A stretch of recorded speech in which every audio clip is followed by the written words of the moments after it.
ultimately, I do think it's a want. True motivation comes from want. The need part is a little dicey, because you think about people want to start a new exercise regimen, right? There's pros to not. There's a lot of pros to not.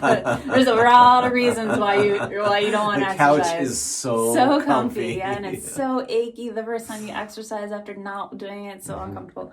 And ultimately, I've worked with so many people who've done the need on the exercise regimen, and guess what? It is not fun. And it builds up resentment, and it has this internal conflict. And I might even venture to say that might work against you, that you're not getting as much health benefit if you're internally hating on it and resistant.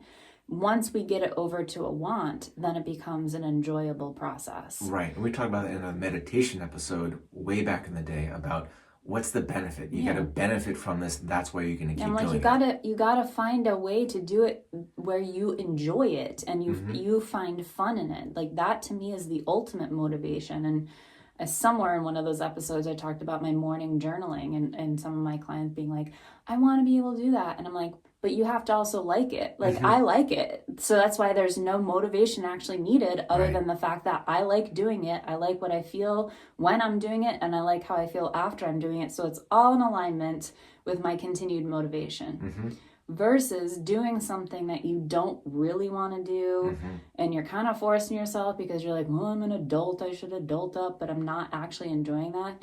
That's something to put back on the table and ask yourself, how can I get this thing into my life in an enjoyable way? Right. How can I craft this in a way that this feels good for me, and I'm not just doing it to check the box so that I look like I'm functioning like a healthy, normal adult, even though inside I'm like super resentful about all the things I'm doing.